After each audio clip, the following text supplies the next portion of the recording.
नमस्कार, आप देख रहे हैं न्यूज़ एट। प्रधानमंत्री नरेंद्र मोदी G7 में शामिल होने के लिए इटली रवाना हो गए हैं।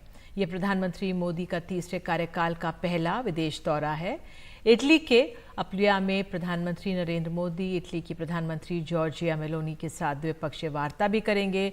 आउटरीच सत्र में चर्चा के दौरान आर्टिफिशियल इंटेलिजेंस, ऊर्जा, अफ्रीका और भूमध्य सागर पर फोकस किया जाएगा। इस समिट में 7 सदस्य देशों के नेता और यूरोपीय काउंसिल के अध्यक्ष एक मंच पर होंगे।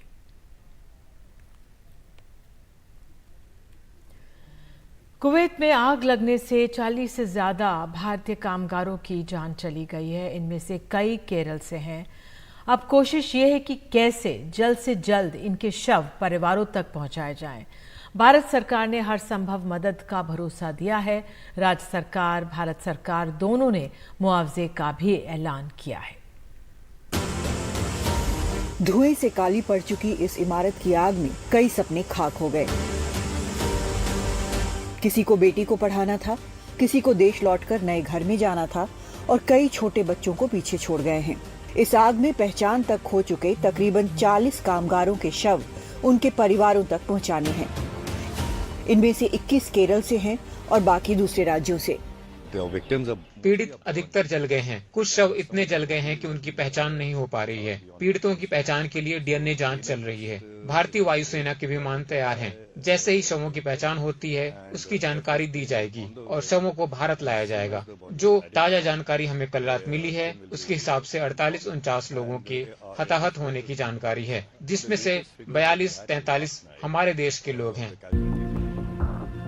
कई घायलों को तो इलाज के बाद अस्पताल से छुट्टी मिल गई, लेकिन कई और अब भी अलग अलग अस्पतालों में हैं।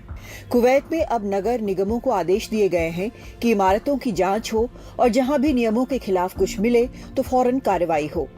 ये भी कहा गया है कि इस बात की भी जांच हो कि जिन इमारतों में कामगार रह रहे हैं वहां पर तय सीमा से ज्यादा लोग तो नहीं हैं और सुरक्षा से खिलवाड़ तो नहीं हो रहा। लेकिन इस हादसे ने कई सवाल खड़े कर दिए हैं। कुवैत जैसे देश में विदेशी कामगारों के रहने के इंतजाम बेहतर क्यों नहीं है?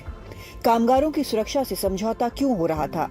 क्या भारत सरकार को बाहर काम करने जाने वालों के लिए नए नियम बनाने चाहिए और ऐसे देशों की सरकारों से बात कर बेहतर इंतजाम की कोशिश नहीं करनी चाहिए? खाड़ी के देशों में काम करने के लिए जाने वालों की पहले से ही कई शिकायतें रही हैं। इस बड़े हादसे ने कई परिवारों पर दुखों के पहाड़ ढा दिए हैं, लेकिन क्या अब भी हालात बदलेंगे? दिल्ली से कादम्बिनी शर्मा, एनडीटीवी इंडिया। और इस मामले में हमने अब से कुछ देर पहले राजपाल त्यागी से बात की, जो कुवैत में कारोबारी हैं। उन्होंने अपना नंबर दिया है और कहा है कि वो हर संभव मदद के लिए तैयार हैं। साथ ही हमने पीड़ित के भाई शाहरुख से भी बात की, जिन्हें अपने भाई के शव का इंतजार है, जिनके अगले महीने उनकी शादी थी। बाकी अभी तो यही खबर है। कुछ लोग अस्पताल में भी हैं और उनकी सहायता की जा रही है। दूसरे जितनी यहाँ की इंडियन कम्युनिटी है, उसकी अलग अलग बहुत सारी एसोसिएशन है। एक एसोसिएशन है जिसका नाम है इंडियन कम्युनिटी सपोर्ट ग्रुप, जिसमें हम लोगों ने अपनी ओर से भी कि कोई भी किसी भी प्रकार की अगर कोई सहायता की आवश्यकता है तो हम उसको करने के लिए तैयार हैं और करेंगे। पहले भी हम कोरोना के समय इस तरीके की कुछ दुर्घटना के समय में अपनी ये सब सहायता दे चुके हैं और भारतीय दूतावास के कोऑर्डिनेशन में हम हमेशा कार्यरत रहे हैं। हमारे साथ एक शाहरुख भी जुड़ गए हैं। आप भी बने रहिए हमारे साथ। शाहरुख, बहुत दुखद जानकारी मिली कि आपके भाई नहीं रहे और आप जा रहे हैं। आप चाहते हैं उनका शव आ जाए, शायद उसमें कुछ मुश्किल आ रही है आपको। थोड़ा बताइए क्या स्थिति है इस समय, क्या आपको जानकारी मिल रही है? मेरी बात भाई से मंगलवार को हुई थी। 9 PM रात को हुई थी बात उनकी। वो नेक्स्ट मंथ आने वाले थे मैम। 5 जुलाई को उनकी टिकट है और हमने डिसाइड किया था कि 22 और 25 के बीच में उनका निकाह शादी का हमने डिसाइड किया था। सारा वो आ रहे थे बस शादी के लिए ही। मेरे को भाई का बॉडी आप यहाँ पहुंचा दे जल्द से जल्द, क्योंकि मालूम नहीं सब लोग घर पर बहुत ज्यादा परेशान है और ज्यादा दिन वेट करा तो मे भी पॉसिबिलिटी किसी को हार्ट अटैक ना आ जाए। मैं आपके माध्यम से और एनडीटीवी इंडिया के माध्यम से इनको अपना मोबाइल नंबर भी इस चैनल के द्वारा देना चाहता हूं। 99608118 ये मुझे संपर्क कर सकते हैं। और अब जम्मू कश्मीर से खबर। आतंकी हमले के बाद रियासी में बड़ी कार्रवाई हुई है। 50 लोग हिरासत में लिए गए हैं, जिनसे पूछताछ जारी है। जम्मू कश्मीर में जिस सफलता से चुनाव हुए, बड़ी तादाद में लोगों ने मतदान किया, उससे आतंकी संगठन बौखला गए हैं। 3 दिन के अंदर आतंकियों और सुरक्षा बलों के बीच 4 मुठभेड़ हुई हैं। ताज़ा मुठभेड़ डोडा जिले में हुई। पुलिस के मुताबिक 3 से 4 आतंकवादियों का एक समूह डोडा के ऊंचे इलाकों में मौजूद था। इस इलाके में उनकी तलाश करना काफी चुनौतीपूर्ण है, फिर भी तलाशी अभियान चलाया जा रहा है। कश्मीर के हालात पर प्रधानमंत्री ने बैठक की है। प्रधानमंत्री को कश्मीर के हालात की जानकारी दी गई थी। और इस बीच जम्मू कश्मीर पुलिस ने डोडा में मुठभेड़ के बाद 4 आतंकवादियों के स्केच जारी किए हैं। पुलिस को आशंका है कि आतंकी जिले के भद्रवा, थाथरी, गंडोह के ऊपरी इलाकों में ये मौजूद है और इन आतंकियों में से हर एक के बारे में सूचना देने वालों को 5 लाख रुपए का इनाम देने की घोषणा भी की गई है।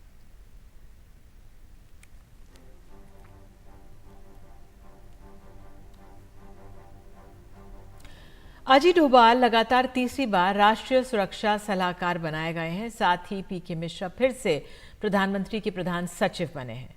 अमित खरे और तरुण कपूर भी फिर से प्रधानमंत्री के सलाहकार बने हैं। ये टीम क्यों खास है, बता रही हैं हमारी सहयोगी नीता शर्मा। प्रधानमंत्री नरेंद्र मोदी ने कंटिन्यूटी को एक फैक्टर रखा जब उन्होंने national security adviser Ajit Doval को तीसरी बार राष्ट्रीय सुरक्षा सलाहकार के रूप में नियुक्त किया। उन्होंने पीके मिश्रा को भी principal secretary to the prime minister नियुक्त किया है। इन दोनों को कैबिनेट रैंक दिया गया है और इन दोनों का जो टेन्योर है वो को टर्मिनस रहेगा भारत सरकार के साथ, यानी प्रधानमंत्री के साथ। अगर हम डोभाल की बात करें तो उनके पास एक एक्सटेंसिव एक्सपीरियंस रहा है इंटेलिजेंस और स्ट्रैटेजिक अफेयर्स में।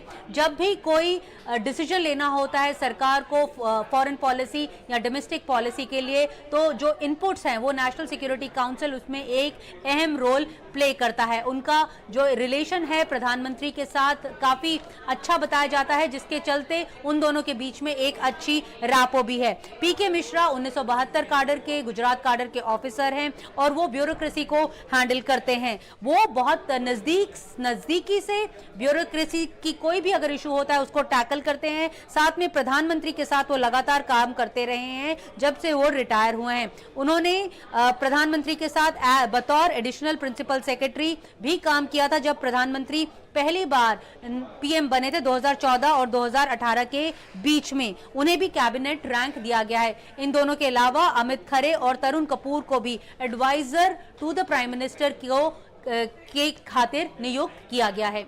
नई दिल्ली से नीता शर्मा, एनडीटीवी इंडिया के लिए। नीट मामले में सुप्रीम कोर्ट ने बड़ी कार्रवाई करते हुए ग्रेस मार्क्स को हटा दिया है। कोर्ट ने आदेश दिया है कि ग्रेस मार्क्स वाले छात्रों को फिर से परीक्षा देनी होगी। 23 जून को दोबारा परीक्षा होगी, जिसका रिजल्ट 30 जून से पहले आएगा। एनटीए यानी नेशनल टेस्टिंग एजेंसी ने कहा है कि 1563 कैंडिडेट्स की परीक्षा एक बार फिर से होगी। एनटीए ने कहा है कि जिन उम्मीदवारों को ग्रेस मार्क्स मिले हैं उन्हें एक बार फिर से परीक्षा में बैठना है, तो और वो छात्र जो दोबारा परीक्षा नहीं देना चाहते हैं उन्हें बिना ग्रेस मार्क्स के उनके ओरिजिनल मार्क्स दिए जाएंगे। ग्रेस मार्क्स के अलावा बाकी याचिकाओं पर सुनवाई 8 जुलाई को होगी।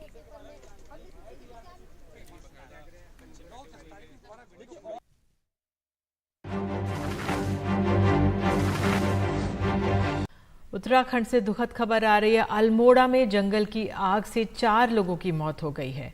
वन विभाग के 4 कर्मचारियों की जिंदा जलकर मौत हो गई है। आग की चपेट में वे आ गए। वन विभाग की गाड़ियां उत्तराखंड के जंगलों में बढ़ती जा रही है ये समस्या। इस पर अधिक जानकारी दे रहे हैं हमारे सहयोगी किशोर हमारे साथ फिलहाल नहीं है, लेकिन ये चिंताजनक स्थिति है जिस तरह से भीषण गर्मी चल रही है और एक हल्की सी चिंगारी भर से, चीड़ के पेड़ भी होते हैं, चिंगारी भर से जो आग भड़क जाती है ये बहुत दुखद है। इसमें 4 कर्मचारियों की जिंदा जलकर मौत हो गई है। आग की चपेट में आई जो वन विभाग की गाड़ियां थी उसमें सवार थे और ये दुखद हादसा हो गया।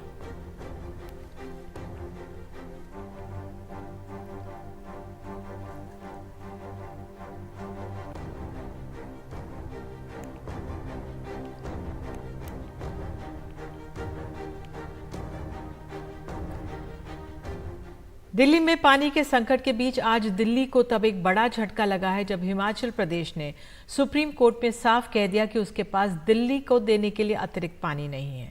वहीं दूसरी तरफ जो पानी दिल्ली को मिल भी रहा है, कहीं टैंकर से चोरी ना हो जाए, इसलिए दिल्ली में अब नहर की निगरानी के लिए पुलिस तैनात की गई है। शरद शर्मा की रिपोर्ट।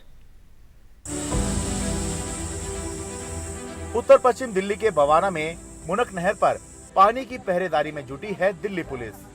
दरअसल दिल्ली को जो पानी मिलता है उसका बड़ा हिस्सा हरियाणा के रास्ते इसी नहर से आता है। दिल्ली के 7 वाटर ट्रीटमेंट प्लांट इसी के पानी पर निर्भर हैं। यहाँ पर टैंकर माफिया के सक्रिय होने की और नहर से पानी चुराने की बात सामने आ रही थी। मामला सुप्रीम कोर्ट में आया, जिसके बाद एलजी ने दिल्ली पुलिस को टैंकर से पानी चोरी रोकने के निर्देश दिए और बुधवार रात से ही नहर के पानी की निगरानी के लिए दिल्ली के 4 थानों की पुलिस तैनात कर दी गई। हमारे अभी 4 पुलिस स्टेशन से गुजरता है यहाँ से शुरू होके, तो हर जगह जगह पे हमने पिकेट्स लगाए हैं और राउंड द क्लॉक पेट्रोलिंग हो रही है। एटलीस्ट जब तक ये जो क्राइसिस चलता रहेगा तब तक वी विल इंश्योर कि यहाँ से कोई ऐसा इलीगल काम ना हो। वहीं सुप्रीम कोर्ट में दिल्ली सरकार और दिल्ली वालों को तब निराशा हाथ लगी जब हिमाचल प्रदेश ने साफ कर दिया कि उसके पास दिल्ली को देने के लिए 137 क्यूसेक पानी नहीं है, जबकि पहले उसने हामी भरी थी। बुधवार को सुप्रीम कोर्ट में सामने आया था कि और अब आपके लिए एक सवाल जिस पर आप अपनी राय दे सकते हैं और QR कोड को स्कैन करके दें और अपना जवाब भेज सकते हैं। सवाल यह है, क्या AI की वजह से लोगों के रोजगार को खतरा हो सकता है? तो बस स्कैन करिए ये QR कोड और भेजिए अपना जवाब।